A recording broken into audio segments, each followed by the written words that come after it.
Hi everyone, Canoopsy here. Almost 2 weeks ago now I got the iPhone SE 2020 a few days early, and I set out on a little challenge.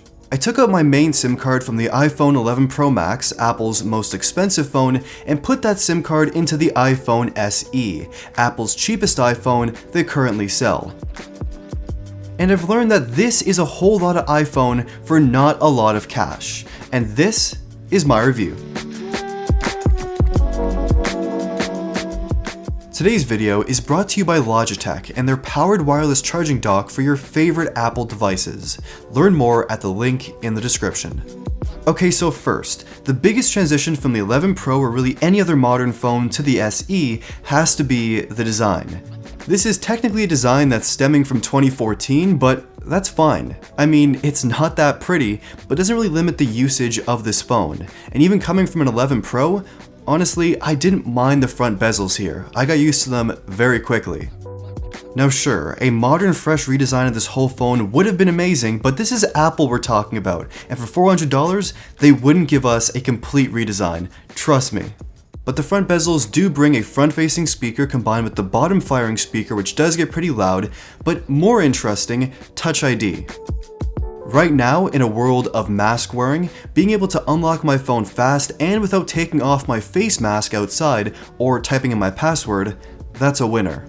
The back of the phone is where things look a lot more modern. You have a centered Apple logo on a glossy glass back, and it comes in 3 different colors: a dark gray, which is almost a matte black, clean white, and my personal favorite, this product red, which just looks absolutely beautiful in person. But we gotta talk about the display. So it's 4.7 inches and about 720p resolution. Now you can't actually watch videos in 1080p, and if you look at things really up close, you can see some pixels. But at a regular and normal viewing distance, it looks perfectly fine. It gets decently bright, it's accurate, and the only thing I actually miss with this display is tap to wake. But besides that, I do actually now see why some people prefer smaller phones. Not only does it stay in my pockets perfectly while I'm sitting, it's also great to run with this phone, and I can actually reach every corner of the screen with one hand, and I truly did miss this. Okay, so we've talked about the design, the one thing that's kind of a compromise with this phone, but the rest of this device is a lot better than you actually expect. So the performance here is driven by Apple's A13 processor, the exact same as the 11 Pro, and also 3GB of RAM. And let me tell you, this phone is stupidly fast. Using it daily, not once did I experience any slowness, lag, or long wait times. From the basics of day-to-day usage to multitasking, switching apps, and even gaming, the phone does not stop for anything. It's pretty much the exact same performance as Apple's most expensive phone, but in its least expensive phone. The phone does run iOS, of course, and will be able to get many of the latest software updates for years. The phone also gives you the key to the Apple ecosystem with iCloud support, Apple Watch support, iMessage, TV+, AirDrop, you get it. And while iOS is certainly not perfect, especially because of its very limited customization, it's an operating system that many people like, and once you're in it, it can be hard to leave, but often you don't want to leave. Once again, it's the same software experience on this phone as Apple's most expensive phone. You get everything. Well, everything except haptic touch to pop open notifications. That's something you're missing here and is kind of annoying to not have. But the one other disappointing thing for me on this phone has to be that battery life. The battery itself has a capacity of 1821 mAh, and from my testing, I consistently hit about 50 to 60% by around noon, and about 0% when I actually stop and charge the phone at around 5 o'clock in the evening. Yikes. I watch a lot of videos, use social media, listen to music, and take a lot of pictures. Now a quick disclaimer, I use my phone a lot, more than anybody should, and I'm also coming from the 11 Pro Max, which has a huge battery as well, so your usage time will definitely be better than my usage time, but just keep in mind, it is a physically small battery in this phone. If you really want great iPhone battery life at a cheaper price, definitely look at the XR. The phone is fast charging compatible and it can also be wirelessly charged as well, but if you use your phone a lot like I do, this is not a battery life king. Now the camera. This is a really big deal. As we've recently learned, the rear camera setup is actually the sensor of the iPhone 8, but with the software magic and processing of the iPhone 11 series. Compared to the iPhone 11 Pro's main camera, here are some shots side by side. In almost all situations, photos look very similar, if not the same. There are some differences in color at times, but generally, they look identical with the same excellent smart HDR processing.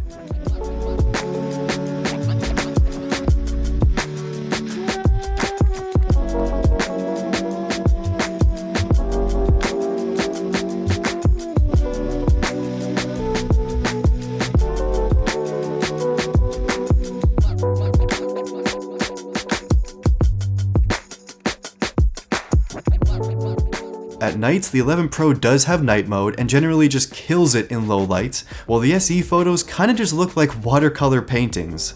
Plus, the 11 Pro can take those bokeh portrait photos of people and objects, while the SE is just of people.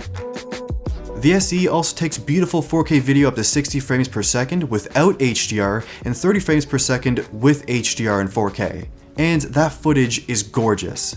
Not only does the video coming from this phone look natural and sharp, there's something about iPhone video that's just always looked the absolute best.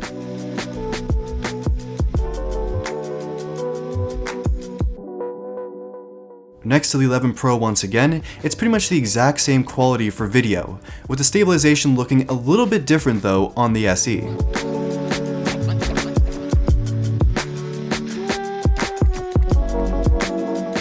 And selfies with the front camera are pretty nice too, and you can also use portrait mode here as well. So why is the iPhone SE such a big deal and really different move for Apple?